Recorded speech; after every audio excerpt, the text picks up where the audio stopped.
और दोस्तों, मैं अमित कौर आपका स्वागत करता हूं स्टडी विद अमित चैनल पे। आपको मॉक टेस्ट के बारे में जानकारी देना चाहता हूं। मेरा कितना आज का नंबर आया, सैटरडे टेक्स्ट बुक का लगाया हुआ है, तो उसमें मेरे कितने सही हैं और कितने गलत हैं और कितने मैंने नंबर बने हुए हैं और किस सब्जेक्ट पे कितनी पकड़ बनानी है हम लोगों को, है ना, यूपीएससी के लिए टारगेट करके। चलिए आइए जानते हैं।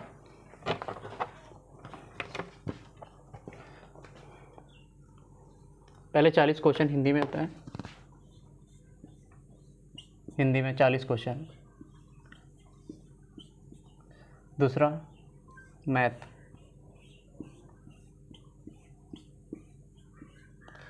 जीके जीएस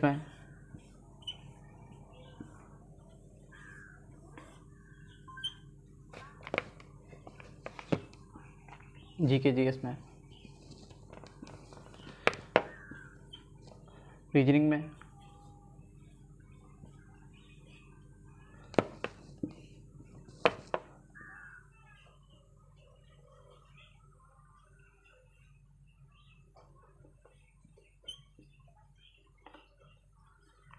सब में 40 क्वेश्चन होते हैं। 40, इसमें भी 40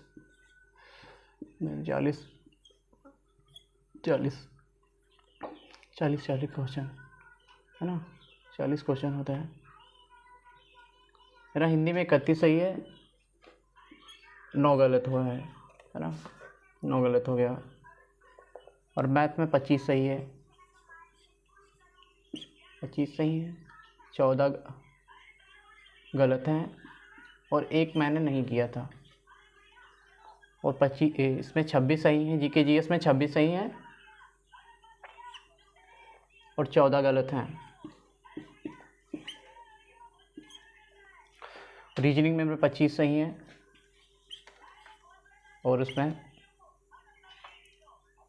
11 गलत हैं, 4 मैंने नहीं किए थे। टोटल मेरे 107 नंबर बने थे क्वेश्चन के, और इससे 2.5 से मल्टीप्लाई कराया जाएगा तो लगभग ये 267.5 इतना नंबर मेरा बना है। तो मेरा गलत सबसे ज़्यादा क्वेश्चन हुआ था, इसमें 2 सब्जेक्ट में सबसे ज़्यादा गलत हुआ था। मैथ में 14 गलत हो गया था और जीके जीएस में भी मेरा 14 गलत हुआ था, है ना। इसमें नो नेगेटिव, इसमें नेगेटिव नहीं होती है, नो नेगेटिव, है ना।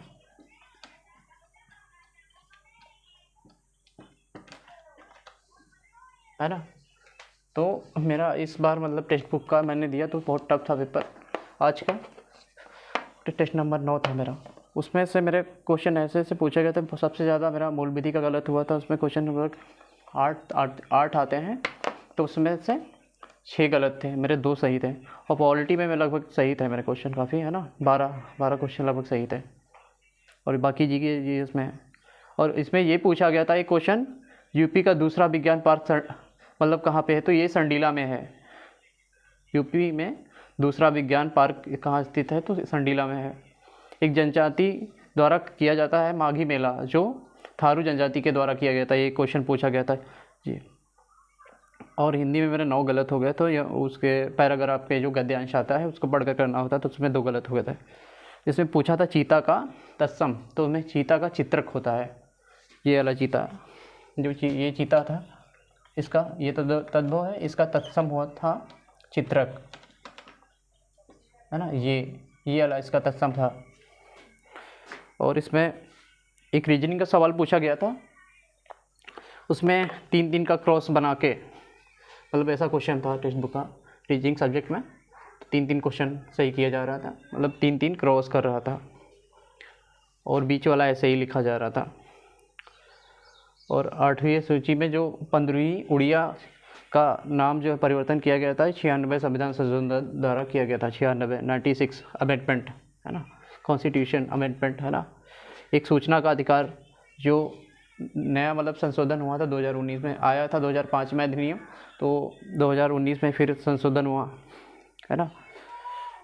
एक पूछा था उसमें वाद से, तो स्वदेश बांधव समिति का संस्थापक कौन थे, अश्विनी कुमार दत्त। स्वदेश बांधव समिति के संस्थापक थे Ashwini Kumar Dutt.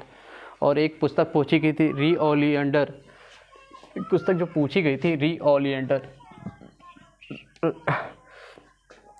Red oleander, oleander, ये रविंद्र ओलियंडर, लियंडर है ना, ओलियंडर, ये रविंद्रनाथ टैगोर जी की थी, रविंद्रनाथ टैगोर जी की पुस्तक थी, टैगोर है ना। और एक ये क्वेश्चन था, आर्टिकल पूछा गया 93, जिसमें लोकसभा के अध्यक्ष और उपाध्यक्ष का संबंध किस आर्टिकल में दिया है, तो 93 यानी कि 93 आर्टिकल में दिया है। एक पूछा गया था माध्यिका का क्वेश्चन मैथ से, है ना, इसको मिटा के फिर बता रहा हूँ।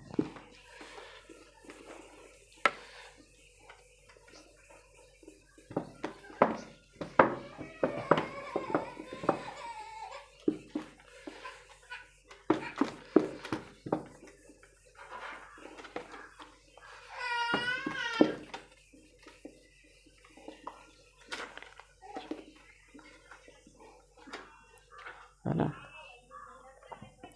ये एक जो है जो माध्यिका मैथ में पूछा गया था, माध्यिका का क्वेश्चन है ना, माध्यिका। तो माध्यिका इसलिए होती है, इसमें आरोही क्रम में या अवरोही क्रम में किसी में लगा के उसको सही करना था। तो ये नंबर दिए थे 16,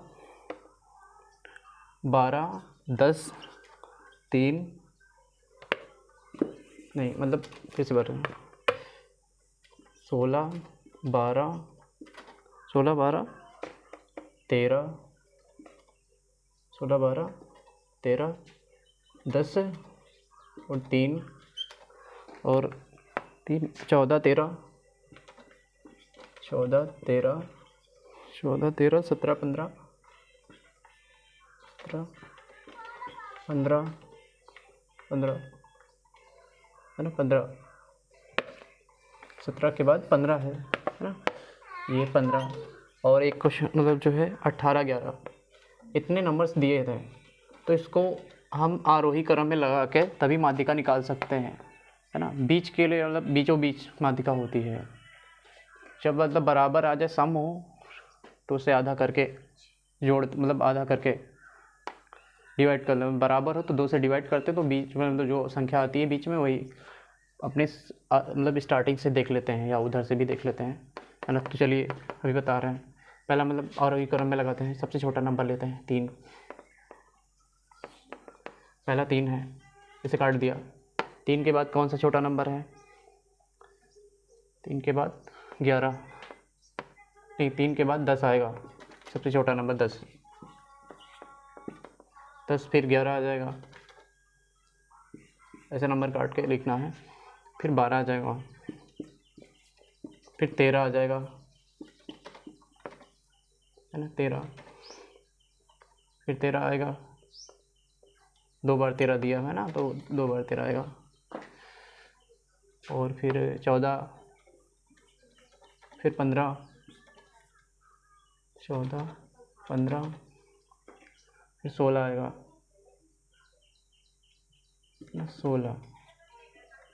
16 आएगा, 16 के बाद 17 आएगा, 17 है ना। टोटली कितने संख्या था, 14, 15, 17, 18 आ जाएगा, है ना, 18, 1, 2, 3, 4, 6, 7, 8, 9, 10, 11। तो इसमें टोटली 11 नंबर्स हैं, संख्या गिन लीजिए, 1, 2, 3, 4, 5, 6, 7, 8, 9, 10, 11, यहाँ तक कि 11 नंबर्स हैं, टोटली 11 नंबर्स हैं। तो आप इधर से 3 वो कर दीजिए,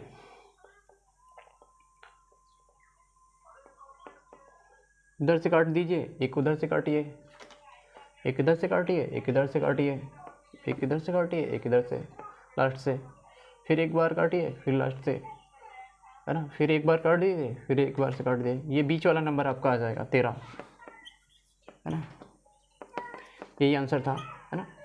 तो ऐसे भी कर सकते हैं, इसका टोटली 11 नंबर्स हैं, तो 11 नंबर्स में +1 करके 2 से डिवाइड कर दीजिए तो 12 आएगा, 12 का दूर ना 6, तब भी इधर से एक गिन लीजिए, 1, 2, 3, 4, 6 नंबर पे 13, यानी कि 6 नंबर पे 6वां जो है 13 नंबर पे है ना। ये क्वेश्चन ऐसे हल होगा।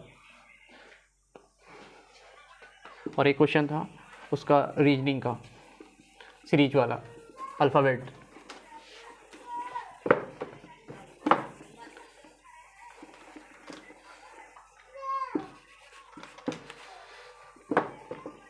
अल्फ़ाबेट सीखते हैं। पहला मतलब जो है फैबलिंग क्वेश्चन दिया गया था, इस पे लिखा था फैबलिंग, ये फैबलिंग फैबलिंग फैबलिंग है ना, फैबिलिंग फैबी ऐसे क्वेश्चन ये आई दिया है ना। और फिर फैबलिंग फैबलिंग दिया हुआ है क्वेश्चन है ना। तो इसमें से दो दो माइनस कर रहा है तीनों से।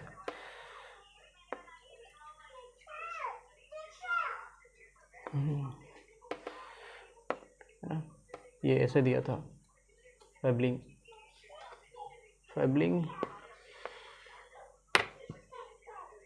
ये फैबलिंग दिया हुआ था है ना, एल बीच वाला। तो ये ऐसे ही उतारा जा रहा था है ना। तो इसमें 3 3 का क्रॉस दिया था ऐसे ऐसे करके है ना। तो इसमें दोनों में 2 2 का गैप था, 2 2 का है ना। इसमें से ऐसे ऐसे करके, तो इसमें से बीच वाले में से एक घटेगा है ना, ऐसे एक इसमें घटाया जाएगा -1, इसमें माइनस, इसमें -2 होगा है ना, इसमें -2 होगा।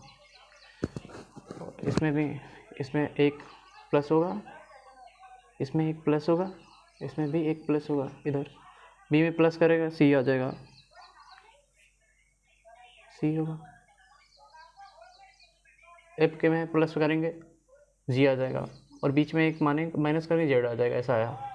और इसमें से इसको सेम ही लिखा जाएगा है ना। इसको आई में 2 प्लस करेंगे, इसमें भी 2 प्लस करेंगे, आई में 2 प्लस करेंगे के आ जाएगा, जी में 2 प्लस करेंगे आई आ जाएगा, और एन में से 2 माइनस करेंगे बीच वाले में से तो एल आ जाएगा। ऐसा आंसर आया था, ठीक है। और एक क्वेश्चन है ना, बता रहा हूँ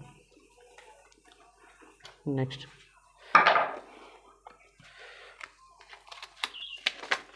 इससे पूछा गया था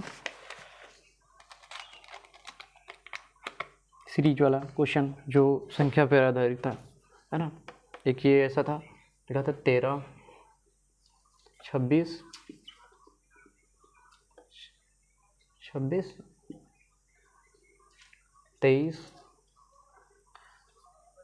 15 108 1188 1188। तो इसका पहले वाले में इसमें ऐसे था सिस्टम, मैं बता रहा हूँ इनको ऐसे से, मतलब रिलेशन था।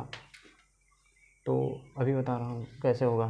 पहले में 2 की गुणा है ना, फिर दूसरे में 3 माइनस किया, फिर इसमें 5 की गुणा की है, पूरा टोटली लिख दिया। इसमें से 7 माइनस किया है ना, 5 2 5। अब 7 से मल्टीप्लाई करेंगे,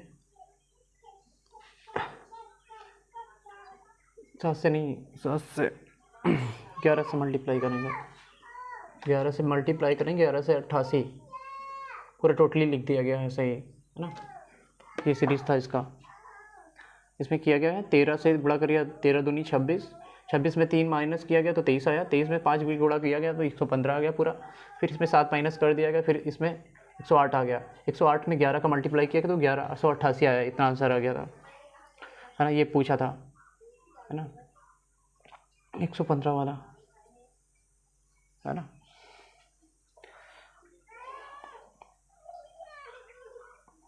और ये क्वेश्चन ये वाला दिया गया था, नंबर देके अल्फ़ाबेट और उसका नाम नंबर दिया था, ये ऐसा क्वेश्चन दिया हुआ था एम का मान पूछा था, है ना, एम का मान पूछा था। तो इसमें क्या किया था, 8 का क्यूब किया था और +2, है ना। ये प्लेस वैल्यू थी इसकी, एच की प्लेस वैल्यू 8 होती है ना, तो इसीलिए इसको 8 का क्यूब करके +2 कर दिया। तो टोटली 8 का क्यूब 512 होता है, उसमें +2 कर दो यानी कि 514 हो जाएगा, 514। और एम का मान 13 होता है, तो इसका क्यूब जो होता है, इसको अभी क्यूब करेंगे +2 करेंगे, 13 का क्यूब होता है 92, 21 97, है ना, 21 97 क्यूब होगा। तो इसमें +2 करेंगे तो टोटली ये बन जाएगा 2199, ये आंसर था, है ना। ये पूछा था, ये कॉस्टली था, कॉस्टली में 2-2 का पेयर बन रहा था, उसमें से एक एक मतलब जो प्लस कर रहा था, है ना। और एक चलो फिर इतना ही काफ़ी है, बाकी अगले वीडियो में बताएंगे। कल मॉक टेस्ट संडे वाला देंगे, उसके बारे में जानकारी देंगे। ओके, और मैं कहना चाहता हूँ कि सब्जेक्ट में कितनी कमान कर मतलब आपको करनी है, मतलब मेहनत, है ना। तो पहले हिंदी में मतलब जो है काफ़ी मेहनत करनी पड़ेगी, क्योंकि आज का मॉक टेस्ट मेरा मतलब काफ़ी टफ था। टेस्ट नंबर 9 फुल टेस्ट था, 160 क्वेश्चन लगाए थे, उसमें से मैंने 155 लगाए थे, बाकी मैंने 48 मेरे गलत हुए थे आज, बाकी 107 सही थे। तो हिंदी के लिए बुक जो है ना, उनकी जो अंकित भाटी सर की आने वाली है 10 मई को सेल, तो उसमें मिल जाएंगी सारी बुकें, मैथ, रीजनिंग, हिंदी और जीके जीएस के लिए, यूपी कांस्टेबल यूपीएससी के लिए, दोनों के लिए पर्याप्त होगी। इसके लिए वो बुक ले लीजिएगा। और कुमार गौरव सर का जो है कोर्स भी खरीद लीजिए, जीके जीएस वाला, जो दर्शन बैच जिसमें सारी चीज़ें पढ़ाई है, जियोग्राफी वगैरह, है ना। तो उससे ज़्यादा आपको जीके जीएस तैयार होगा, क्योंकि कांस्टेबल में तो यूपी कांस्टेबल में सबसे ज़्यादा स्टैटिक पूछा जाता है, जियोग्राफी और ये मंदिर वगैरह जितने भी हैं भारत से सबसे ज़्यादा क्वेश्चन पूछे जाते हैं। और रीजनिंग के लिए राहुल सर जो रीजनिंग पढ़ाते हैं, उनकी रीजनिंग की बुक जो इतनी मोटी अंकित भाटी सर ने बनाई है, वो ले लीजिए, वो काफ़ी अच्छी होती है, जिसमें से आपको बेहतरीन रहेगा। सारे प्रैक्टिस मतलब एसएससी जो भी एग्ज़ाम्स होते हैं उसमें वो उसका मतलब जो है एडिशन बहुत अच्छा है, और काफ़ी अच्छे क्वेश्चन भी मिलते हैं, मैंने देखी है, मेरे पास रखी हुई है घर पे। मैं एक और बुक दिखाने वाला हूँ जिसका मतलब मैंने टेस्ट दिया था कल, तो मेरे 134 सही थे इसमें, है ना। जीके जीएस के मेरे गलत ज़्यादा होते हैं, हिंदी के ज़्यादा नहीं। ओके, दिखाया, मतलब ये यूथ की बुक है, यूपीएससी वॉल्यूम 1, है ना। ये आप लोग मंगा लीजिए, ताकि आपको बहुत बढ़िया फ़ायदा होगा। इसमें बहुत सारे प्रीवियस ईयर क्वेश्चन दिए हैं, 2021 वाला, अभी 2017 वाला मैंने मंगाया नहीं है, वॉल्यूम 2, उसमें 2017 के क्वेश्चन दिए हैं। और मैं काफ़ी और भी टेस्ट लगाना चाहता हूँ, अभी तो मैंने टेक्स्ट बुक का ख़रीद के रखा हुआ है, तो उसका मैंने मतलब लगा रहा हूँ टेक्स्ट बुक। चलिए ये बुक देख लीजिए। ओके, और मैं उसके बारे में बताना चाह रहा हूँ, परीक्षावाणी की जो क्वालिटी की बुक आती है, जैसे कि मेरे पास है, इसका कवर पहले मतलब ये नुच गया, और बाकी पीछे से देख सकते हैं, परीक्षावाणी बुक है, जो आप मंगा सकते हैं, आपके लिए बुक से सफिशिएंट रहेगी हर एग्ज़ाम के लिए। यूपी कांस्टेबल यूपीएससी के लिए तो बहुत बेहतरीन है, ये बहुत लोग आपको प्रेफर करेंगे, बताएंगे यही बुक सबसे अच्छी आती है बुक। इसमें बहुत तरीके से क्वेश्चन बढ़िया एक्सप्लेन हुआ है, किसमें क्या दिया है। इसमें ये संविधान, ये मतलब धन विधेयक पर बताया है, संविधान के अनुच्छेद 110 के तहत धन विधेयक को परिभाषित किया गया है कि इसमें 110 के अनुसार कोई विधेयक धन विधेयक कहा जाता है यदि उसमें केवल निम्नलिखित सभी या किन्हीं विषय से संबंधित प्रावधान हो। यथा इसमें सब एक्सप्लेन बहुत अच्छे तरीके से दिया हुआ है ना। और ये मतलब बहुत अच्छे तरीके से इसमें दिखाया गया, ये दो फैक्ट दिए गए छोटे छोटे बॉक्स में करके, ताकि आपको समझ में आ जाए बहुत बढ़िया बेहतरीन से, है ना। तो आप लोग यही बुक मंगा लीजिए यूपीएससी के लिए, और मैं भी यही पढ़ता हूँ भाई। लगभग मेरा टाइमिंग अभी तो कम पढ़ पा रहा हूँ, 5 से 6 घंटे ही पढ़ पाता हूँ, ज़्यादा मेरे पास समय नहीं है। इसमें मेरा यूपी कांस्टेबल का जो है मेडिकल होने वाला है 28 को, 28 के बाद मैं वीडियो अच्छे से लाऊंगा, बुक्स भी बताऊंगा कौन कौन सी मैं बुक्स लेने वाला हूँ। और मैंने बहुत सारी बुकें मतलब देखी है, और मैं भी मंगाऊंगा, उसके बारे में बताऊंगा कैसी बुक्स है, उसके बारे में दिखा के, है ना। ओके, धन्यवाद दोस्तों, मेरे चैनल को लाइक करिए और शेयर करिए, सब्सक्राइब करिए।